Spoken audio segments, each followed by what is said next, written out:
Hello, everyone, and welcome to a new episode of the SILP podcast. I am Varini Vij, the host for this episode. Today, we are delighted to be joined by Professor Rahul Mohanty, a distinguished scholar of international law whose work focuses on climate change law, global governance, and critical approaches to international legal theory. He began his journey at Nalsa University of Law, graduating at the top of his cohort before going on to complete his BCL at the University of Oxford. Professor Mohanty is a member of the World Commission on Environmental Law of the International Union for Conservation of Nature, the IUCN, as well as the Asian Society of International Law. He is currently pursuing his doctoral research at the University of Melbourne, where his work examines climate governance, international institutions, and global south perspectives in international law. We are very pleased to have you today with us, sir. In this Thank, episode, we aim to impact the ICJ's advisory opinion on states' obligations to tackle climate change.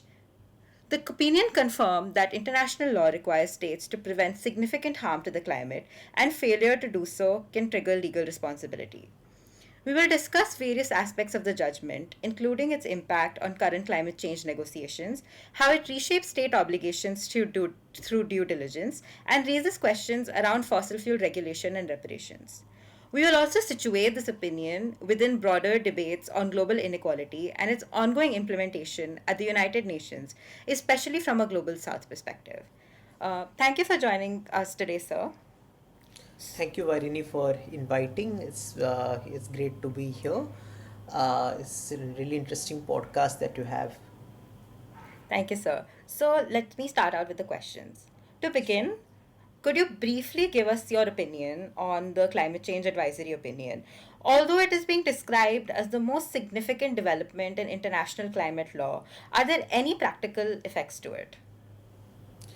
Yeah, so definitely it's a significant development in not just international climate change law, but also in terms of broader public international law. The kind of reasoning that the court has used in this case is quite interesting, which will have implications perhaps also beyond climate change.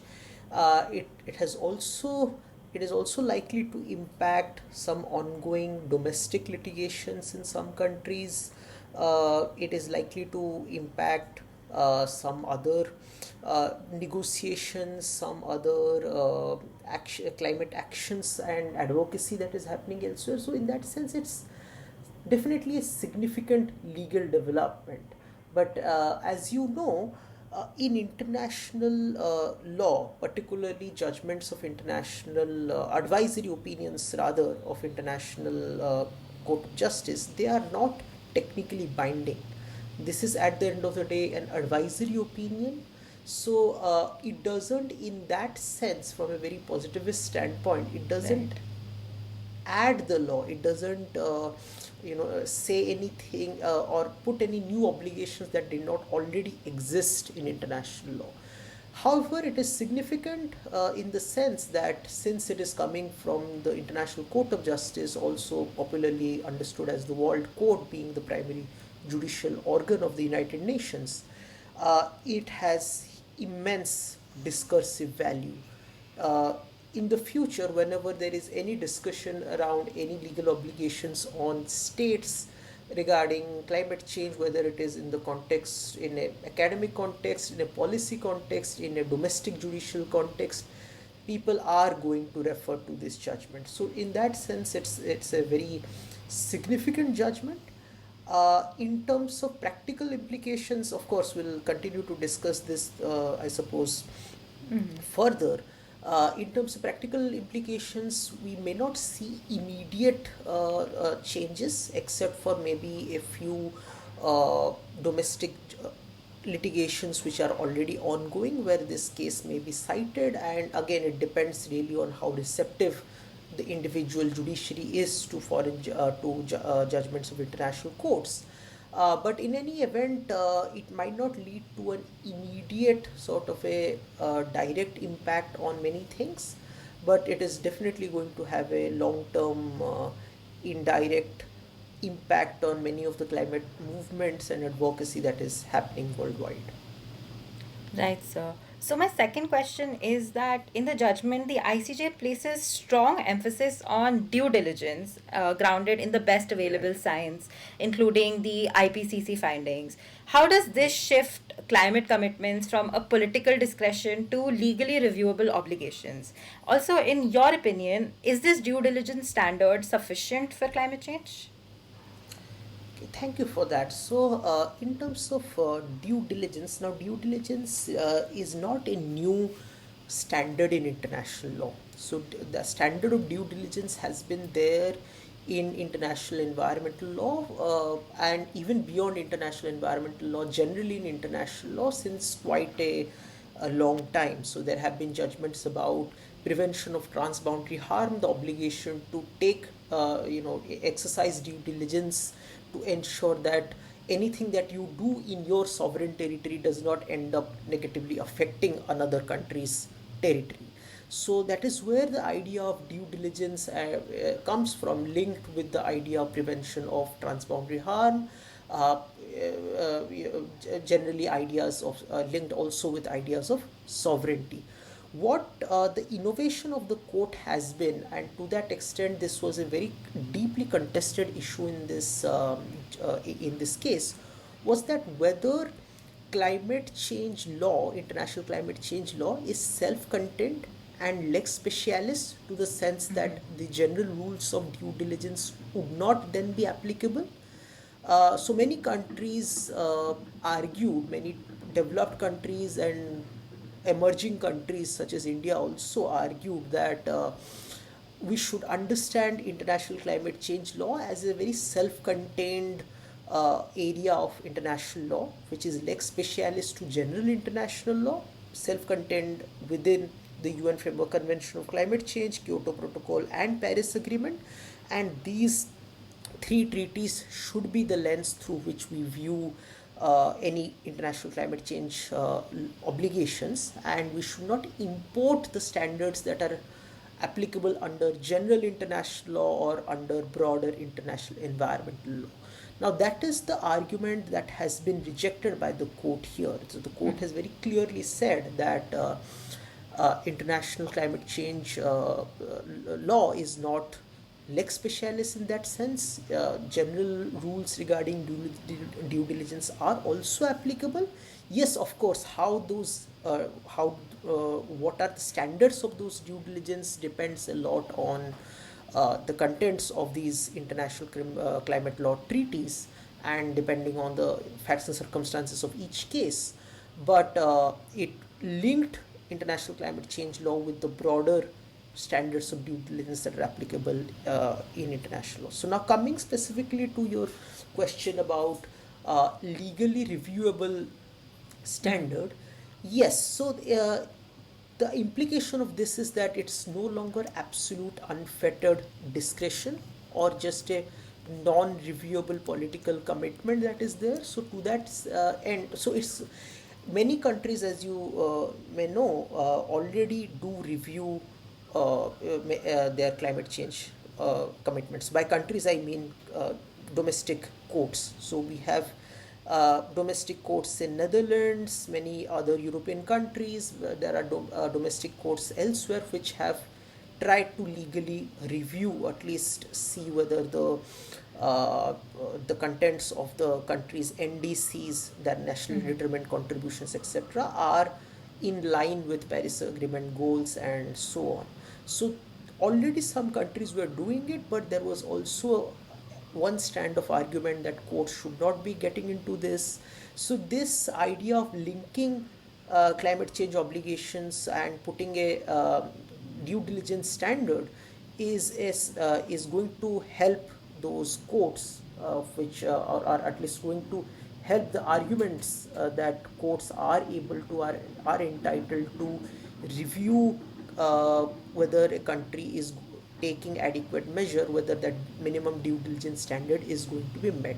Now, this due diligence standard is also a very, very flexible standard. So, in the sense that a lot depends on the individual circumstances of each country. So, this is where, for example, ideas of common but differentiated responsibility may also come in. So, for example, countries with more resources, a higher level of development, a higher HDI, for example, may be held to a higher standard compared to countries which are least developed countries, small Pacific island states, or countries that are facing significant adaptation challenges, or have very low HDI. So, in those cases, the same idea of due diligence may dictate that they have a lesser degree of due diligence that they may need to exercise, or rather the standard that would be applicable for them to satisfy the standard of due diligence will be slightly lesser.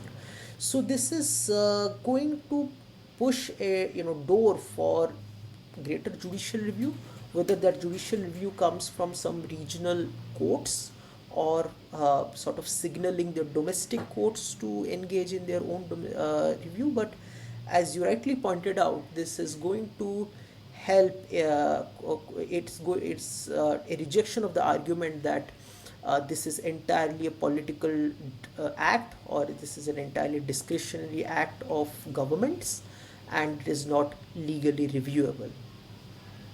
Right, sir. So, I think one of the striking findings in this judgment is that the state's discretion in drafting NDCs under the Paris Agreement is legally limited. How could this perhaps shape and reshape domestic climate litigation and judicial review of national climate policies?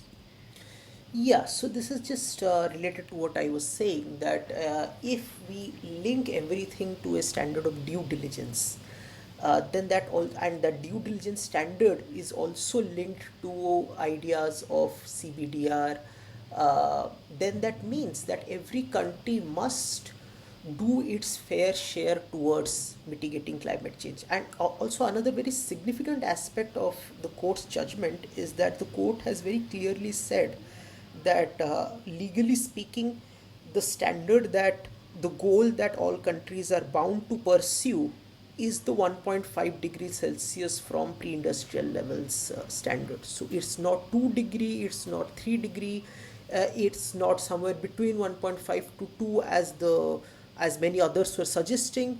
It's the 1.5 degrees Celsius from pre-industrial level. So that is the amount of mitigation that all countries are bound to aim towards. Now, of course, that doesn't mean that every country has to take same degree of action in their NDCs. Of course, the treaties allow countries to come up with their own NDCs, and they have a degree of discretion in that. But the court's findings also mean that the discretion is not unlimited, and countries will have to, when fulfilling their or drafting their NDCs, will have to keep in mind their standards of due diligence as well. So, if, for example, a country that has uh, good resources and has a very large amount of per capita emissions, or even absolute emissions, and they are not doing enough, in the sense that their NDCs are very unambitious, their NDCs do not really shift the needle much, then those may be questioned, if not before a court of law, at least it is a legal issue that may arise. And as you, in domestically also, I was just pointing out earlier, there have been domestic litigations across a range of jurisdictions where NDC has come into question. In some cases, the courts have been willing to intervene. So, for example, we have seen a number of such judgments in Europe, starting with the famous Urgenda Foundation case.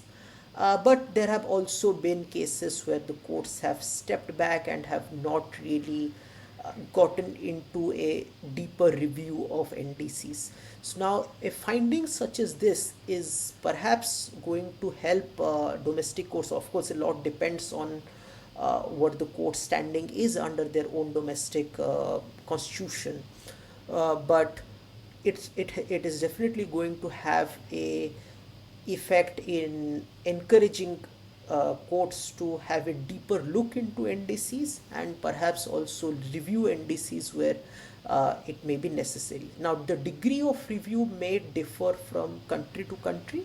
So, some countries' judiciaries may feel that a higher degree of review is permissible. Some may only apply what is commonly known as like the Wensbury rationality standard and do a very surface level review. But this judgment does open a door towards reviewing standards, and in that sense domestic climate litigation, so domestic climate litigation, of course there are many types of domestic climate litigation that is present. So one strand of domestic climate litigation is around human rights, for example, that is based on your right to clean air, right to clean environment, right against climate change, which has been recognized by some countries, including recently in India. So that has been one strand of climate change litigation. Another strand of litigation has been a review of NDCs as per the standards set by under international law. So far that second strand has not really been very popular in most countries. So that has only been successfully used in a few countries, as I said, in Netherlands, few others. But the second strand of climate litigation perhaps is going to see a greater shift, and we might see such issues come up more often, including in India as well. So there is a case currently going on before the Supreme Court of India precisely on this issue, that whether India's NDC is ambitious enough, whether India needs to do more. So again, these judgments are, this is likely to be very significant and will shape domestic litigation strategies in many countries. Right, sir. So, another aspect that struck out to me was that the ICJ recognized a clean, healthy, and sustainable environment as a precondition for the enjoyment of human rights. Now, Right. how significant is this recognition for climate vulnerable communities such as the indigenous communities with a direct link to their lands? Yeah, so this is one of the areas where some climate lawyers and activists are little bit disappointed that the court did recognize that there is a right to clean, healthy, sustainable environment, which is a precondition for enjoyment of human rights. But that has never really been in doubt. Like, this issue has been quite settled for a very long time. We have had many international human rights treaties affirm the same, many observations from the human rights, international UN human rights bodies that have reiterated the same. So to that extent, it's nothing revolutionary. What some people were, some lawyers were arguing for is for the court to make a finding specifically on a standalone right against climate change, or a standalone right regarding a human right, or a human right against adverse impact of climate change, or a human right against climate change as such. So that is something that many are not very happy about. But yes, to the extent that the court has recognized that there is a right to clean and healthy environment, it is definitely significant. It is not explicitly set out in any particular human rights treaties, but it has been well understood. There have been many opinions, including the ITLOS advisory opinion, where that has been discussed. In many courts, like the Inter-American Court of Human Rights, many other human rights bodies have made that, consistently taken that stance. UNHRC has made that finding also in cases like Billy versus Australia. So they have reaffirmed that to that extent. So they have essentially strengthened that position that there is a right to clean and healthy environment, a standalone right to clean and healthy environment under international law. Now, this is, if you see the separate opinion of Judge Charlesworth, So she says that this confirmation or regarding human rights, this confirmation of this human rights and linking environment to human rights is not necessarily something that will significantly increase the state's climate change mitigation under international law in a more substantive manner. So it's not going to necessarily increase the obligations that the states already have due to obligations regarding due diligence, obligations regarding under the Paris Agreement and the UN Framework Convention of Climate Change, etc. But what is significant is that it is going to provide more, access in terms of procedure. So some rights holder may now be able to come before human rights bodies. So especially if a country is has signed on to the dispute resolution system under the human rights bodies under the relevant protocol, then they may be their citizens may also be able to access human rights bodies. Their own domestic courts may be more receptive towards bringing claims regarding climate change from a more human rights angle. So to that extent, this is going to be a very significant development. Another area where linking human rights and climate change is going to be significant, especially as you said in the context of indigenous communities who have a direct link to their land, is in the context of slow onset disasters, or in the context of areas where the change or the climate change effects are inevitable but they are not immediate. So that has been a big problem in for example many climate change litigations, that you can't show attribution. So you can't, for example, say that I am facing drought, or for example, if you are an indigenous person living in a particular area and you are losing land because of climate change in various ways, your land may be turning saline, your areas might be getting submerged, and you may be facing a range of issues. And usually when you come to when you come before a court in cases such as this and try to litigate, it would be very difficult to prove causation. You wouldn't be able to prove that, okay, the action of so and so person or so and so organization or so and so government has directly led to my land become getting degraded, or my area becoming uninhabitable, etc. So causation and attribution becomes a major issue in litigation such as that. But by recognizing a general clean, healthy, sustainable environment, a broader claim may be possible in such cases. So indigenous communities, instead of trying to necessarily go through a very difficult route of causation and attribution, they could argue. So especially in some jurisdictions where uh, getting a remedy, general remedy before a court of law regarding something like a mandamus that you see in India may be more difficult. So there, this sort of recognition that there is a general right to clean and healthy and sustainable environment, which is linked to climate change, and a breach of climate change obligations can trigger human rights consequences. There, such litigations may become a little bit more effective. So, climate vulnerability and provide in terms of providing more access and rights to climate vulnerable communities, this is a important step in that direction. But yes, as I said before, many lawyers were also hoping that the court would outline these consequences in greater detail. They would recognize a general right, uh, not just regarding clean, healthy, sustainable environment, but a right against climate change, which would be more effective in terms of argumentation. Some scholars were arguing that the court should have given a more concrete outline of what are the human rights consequences or what are the remedies available. So those have not materialized, but it is still a positive step forward, I would say. Right, sir. So, the opinion also affirms the failures to regulate fossil fuel production, subsidies, or private actors may constitute internationally wrongful acts.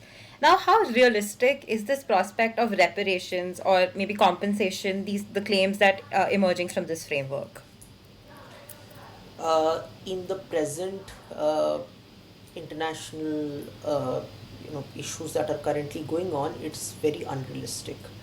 I would say it's very difficult for an, countries to sort of preserve what we have currently. So as you know, currently US has again withdrawn from the Paris Right. Agreement, and there has been an increasing pushback.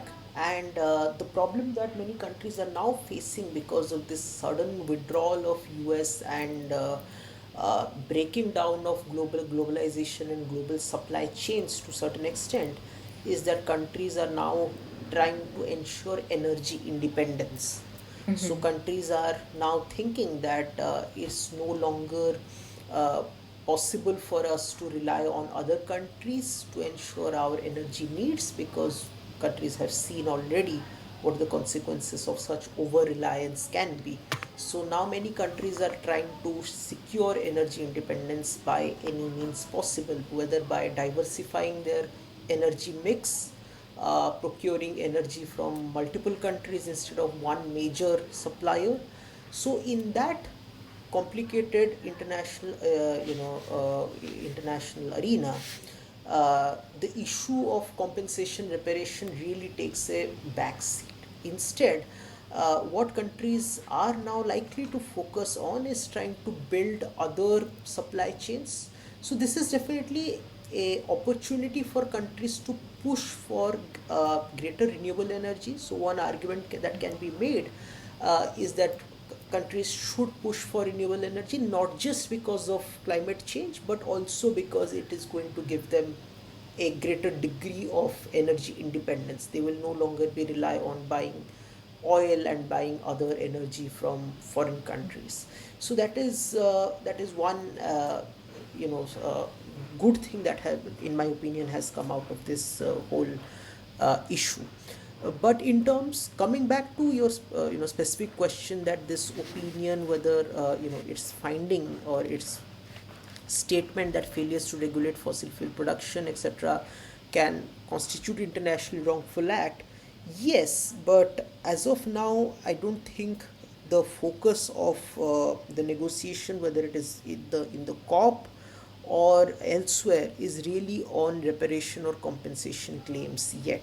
So the focus is much more on ensuring provision of adequate climate finance, ensuring mitigation adaptation, and to a lesser extent on loss and damage. As you know, loss and damage fund has been constituted, but issues regarding reparation compensation because of failure to regulate fossil fuel production is something that I think still remains far in the future. Right. So while engaging with your work, I came across your article, which was on the need for fairness in climate change negotiations, and you discussed how such negotiations are structurally and systematically disadvantaged to the countries and the people of the third world and global south.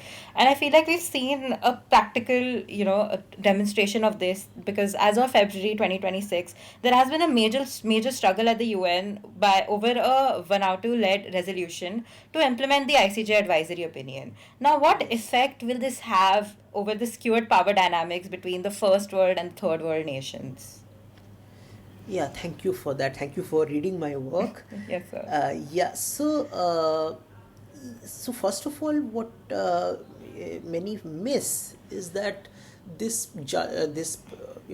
movement towards ICJ also happened because many Pacific Island countries were very deeply disappointed about the direction and the way the international climate negotiations were going. So initially, when the Paris Agreement was adopted in 2015, came into force fairly quickly. Many countries, particularly Pacific Island countries, because they face existential risk. So in the list of all the territories that are likely to be submerged, most Pacific Island countries, or at least a significant amount of their territory, is in that list. So they are going to be the most hard hit by uh, climate change. So, especially from their perspective and from the perspective of many other countries and peoples in the global south, their hope was that this would precipitate quick action. But instead of that, we saw uh, many COPs come and go, new and new issues kept being negotiated, key issues kept getting postponed. So, for example, the issue regarding climate finance, which is something that many global south countries desperately need, got pushed quite a lot. So the Copenhagen goal of $100 billion annually by 2020 was not met. Although the Paris Agreement came into force in 2015, it wasn't really until 2023 till the Glasgow COP, and shortly after, and in subsequent COPs, that the issue of climate finance really took the center stage in climate negotiations. Similarly, the urgency that many of these Pacific Island countries were hoping for never materialized. So, in that context, it's out of this frustration over the slow pace of climate negotiations, and as I was making the argument in my paper, this whole structural unfairness of climate negotiations, that they thought of an alternative, which was to push for an advisory opinion from the International Court of Justice, which would then perhaps provide a better footing for them to stand on.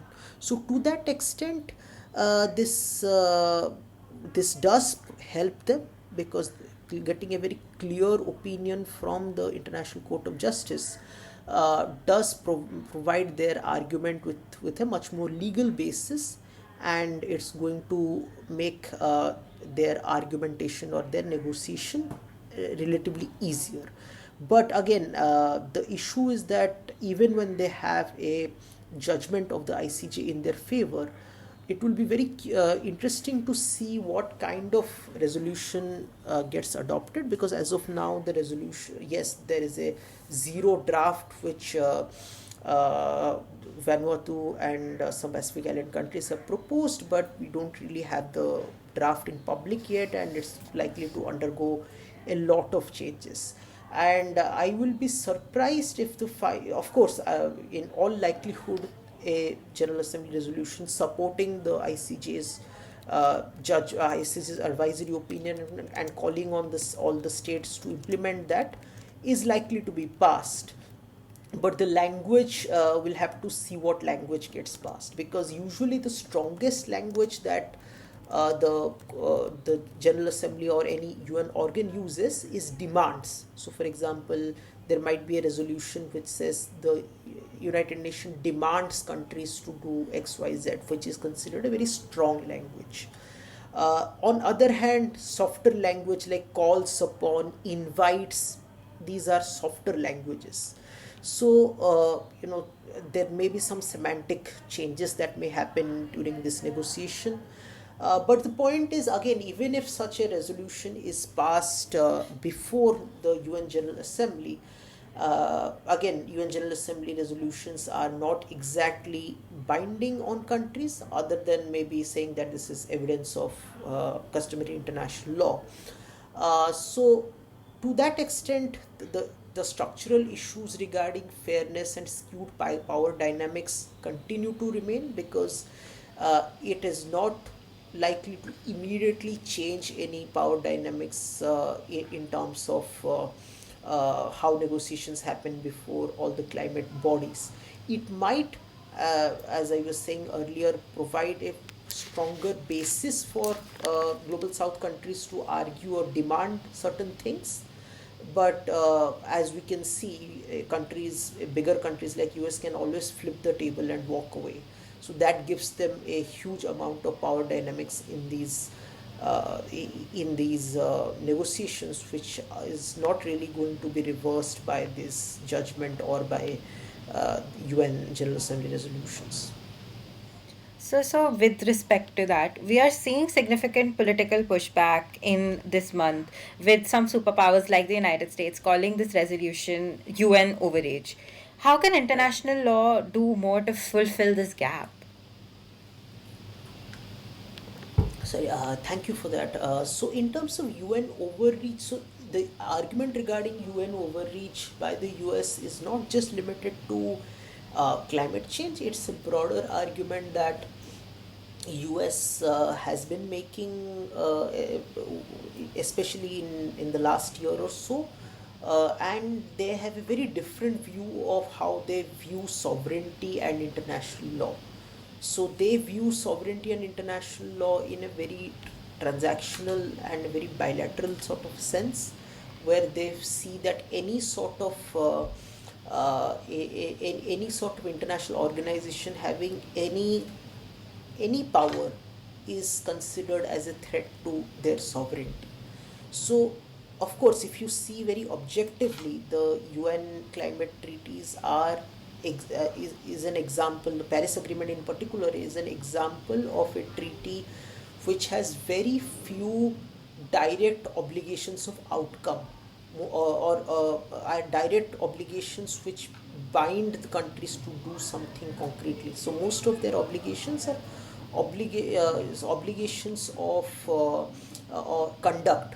They are not obligations of result. So as long as they do a certain conduct and fulfill those conduct in a good faith, they are compliant under Paris Agreement. But even such, I want to say, very light obligations are now considered unacceptable. So to that extent, any such resolutions, of course, from that perspective, would seem like UN overreach.